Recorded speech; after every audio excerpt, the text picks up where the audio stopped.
Hey everybody, Rich Bukowski here from Groundwork Sound in Somerville, New Jersey. What did I say? Somerville, New Jersey? Yes. All right, so I'm back with another tone video. I don't really like to talk a lot. I just like to get right into the tone stuff, the good stuff, the meat, really quick. I want to tell you why I'm making this video. On Friday, I went to a show. It was a death metal show. Went to see Sanguisugabog, Despised Icon, Skinless, Corpse Pile, and Defeated Sanity. Now, I was specifically there for Defeated Sanity. Honestly, I've been inspired to really delve back into the heaviest of the heavy, which is brutal death metal, because I love all types of metal, but sometimes, depending on where you're at in your life, your mental state, some music could just be way, way too much. And I was only able to take that kind of stuff in smaller doses in the past, but now I'm just like totally re-engulfed in it. And that inspired me to make this tone pack. So, one thing that is central, super central to this type of music, brutal death metal, is this amp, this sound. This is the sound. One of these going through a cab with some V30s, a guitar, preferably a Jackson with some humbuckers. And if you don't have that kind of stuff, that's cool. I've prepared some awesome tones for you today so you can still get that super brutal death metal sound if you have a Boss Katana. I'm just going to run through each of them real quick and show you a couple of recorded passes so you can hear what they sound like. Yeah, let's just get right into it. So the first one is straight up scooped mids, gain on 11, a bit of a boost. I got the brown setting on with the variation because without it, it's a little bit drier. The guitar sound is just super wet. So this is what it is without it.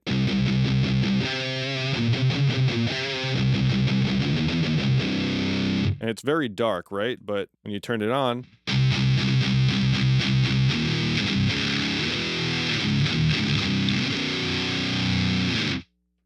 now, I think solid state amps like this or like pedals, amp sims, they tend to be a little bit scratchy, like, that stuff. That's going to be there naturally because you're playing guitar with distortion. But I tried to dial the treble and presence back enough to where it's still cut through, but it wasn't too much to where it was taking away from the rest of the sound. Like that's not all you're listening to. So, all right. So if we look at my amp settings, we got the brown setting on with the variation. Gain is on 100, of course. Bass is at 50. Mids, totally gone. We've cut the balls all the way off the mids. These mids have no balls, therefore they will have no kids. Yeah, what I said, don't. The treble's at 50. The boost. Now, I turned the boost up a little bit more because it's all about the gain. It's that real saturated, fat, wet tone. Because if you don't use enough gain, you don't boost it enough, or have the right amount of blend there, I think it's just going to sound a little bit more like something like this. Like, I mean, that's pretty awesome, but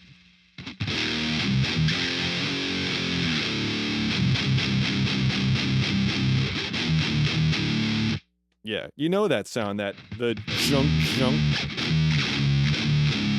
That's what we want. So I recorded 3 riffs because I kind of wanted to showcase the different dynamic of playing styles, if you will. Here's riff number 1.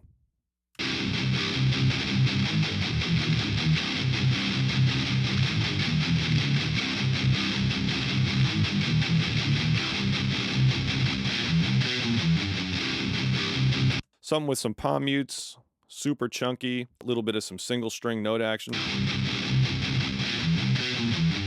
To me, it sounds like quintessential brutal death metal stuff. Suffocation, Disincarnate, Disgorge, Malignancy, all that good stuff. Now, from record to record, some productions are going to be a little darker, a little brighter than others, but I kind of feel like the darker the better, because once you start to layer everything up, the high end, that clarity is going to kind of build up, and if you have too much, it's going to be harsh. So here's another riff to kind of showcase what I'm talking about.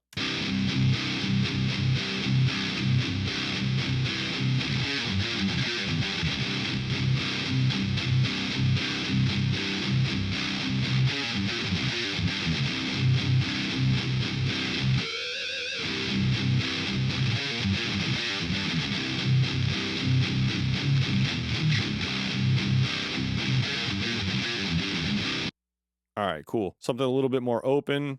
I love the contrast of the big open chords to the way it sounds when... In my opinion, so far, this is working pretty well for this type of sound.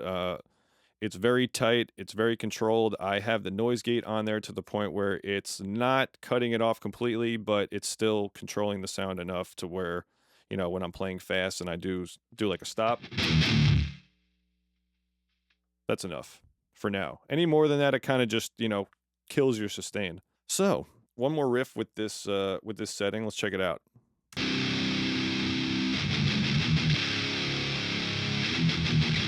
A lot more chugs.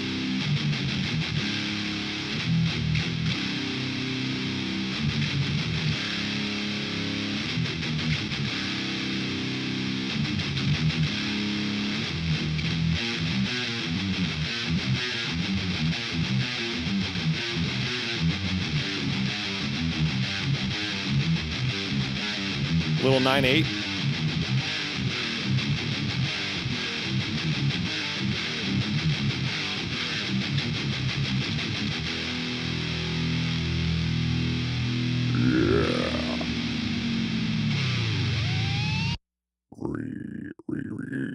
Awesome. I don't know about you guys, but I think it sounds pretty damn good. I think it sounds pretty damn good. All right, so I think you have a pretty good idea of brutal death metal tone number 1, the Ampeg VH140C, Suffocation, Disincarnate, Defeated Sanity, Disgorge, Malignancy, all that good stuff type tone. All right, so let's take a look at tone number 2. This one's a little bit more of a step up from the other one, not necessarily in heaviness, just the way it kind of cuts through. It's got less gain, but I'm using a different booster. I've dialed in my presence and my contour and everything a bit differently than my other setting. And this global tone EQ on the Boss Tone Studio is pretty awesome. It has a pretty radical effect. I mean,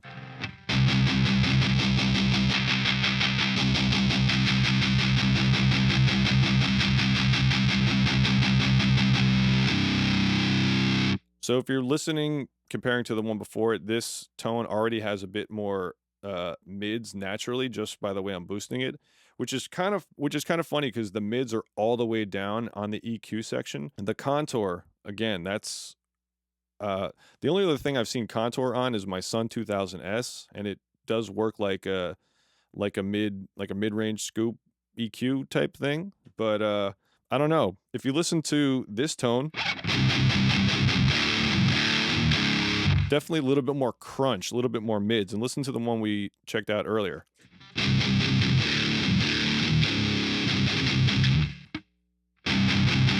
So you can see it's subtle, but the difference is there. So I just took what I initially did on my VH140C tone and I kind of beefed it up to like a dual rectifier Cannibal Corpse type thing. And so here's a riff that I recorded to kind of exemplify what I'm talking about using brutal death metal tone number 2, the dual rectifier.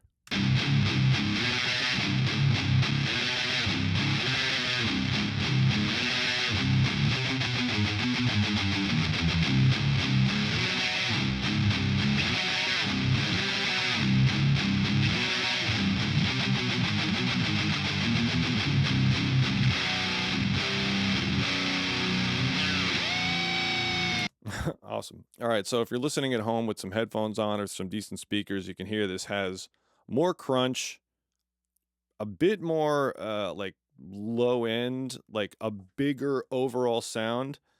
I feel like the initial VH140 tone is still a really big sound, but it's got a little bit less crunch and it's just more compact, almost like a more bit of a compressed sound, where this tone, in my opinion, kind of breathes a little bit more. Listen to it again.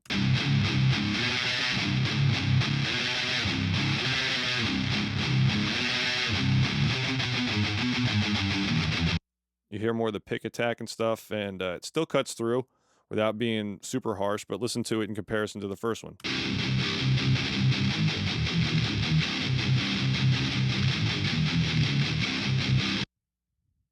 And this one.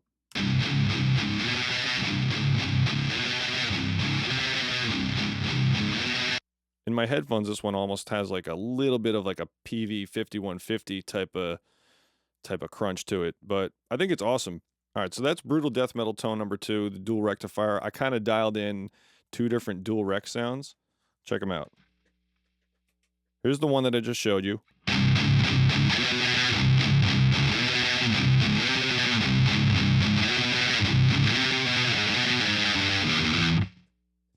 And here's number 3.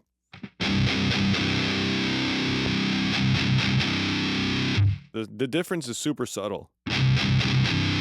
Number 2 has a little bit more weight, while number 3 is a little bit drier. But it gets out of the way of the other one, so I kind of made these so you could layer them together. What I'm going to do, dual rec tone number 2 over dual rec tone number 3. Let's check that out.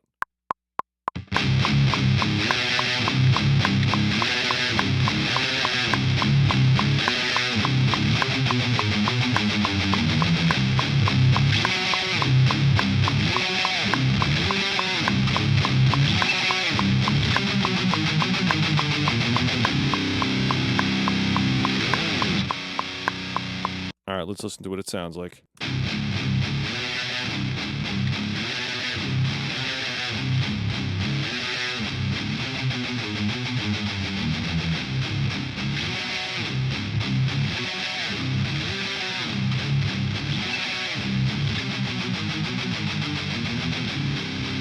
To me, this one accentuates the left a little bit more because it just has a hair less weight and it's a little bit drier. Let's listen in comparison.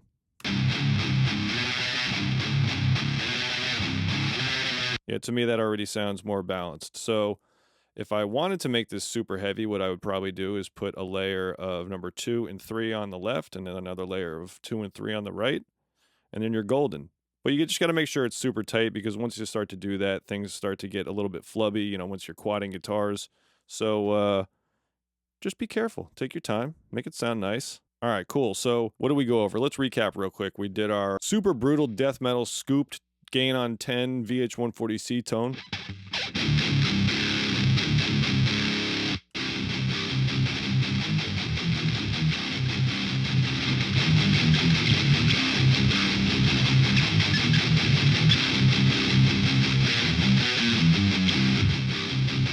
Nice. We got the dual rec tone.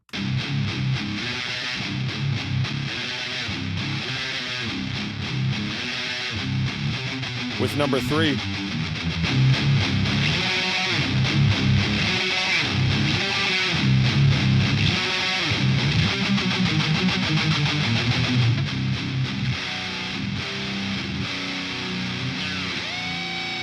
Awesome. Yeah, I think all these tones sound pretty damn good. They sound pretty close to a lot of the albums that we love, a lot of the bands that we love. Like, we know the sound, right? We talked about it a million times in this video. We've talked about it before. It's scooped mids, a lot of gain, and just like, you know, breaking the rules, doing what needs to be done to get the sound. That's all that matters. And, you know, when you think about pioneers like Scott Burns at Morris Sound, they literally had to break the rules and discover different ways of doing things that allowed this music to shine and be experienced the way that it deserves, because you could say arguably it's the most extreme form of music. You know, I'm just super happy to be able to do stuff like this and, you know, bring videos to you guys, shit that might help you get better tones, just be a better player, you know, all that good stuff. And if you look in the description, you'll find a link to be able to download the live set with these tones that I showed you in the video. I really appreciate everybody for tuning in. If there's any other videos you guys want to see, leave a comment. I have been noting all your comments. I got a bunch of comments on video suggestions. I'm working on those. Going to get those out pretty soon. Right now I'm trying to work on, you know, a video a week. If I can do more, then hell yeah, I'm definitely going to do that. Yeah, and don't forget, if you guys want to download these tones, you could download the Katana live set for the Boss Tone Studio. I'm going to put a link in the description, and have at it, have fun. So make sure you go download that stuff. And if you like this video, don't forget to comment, like, subscribe, follow me for more stuff like this. And I'm Rich Bukowski from Groundwork Sound in Somerville, New Jersey. Tune in next time for another tone video. Appreciate you guys. Peace.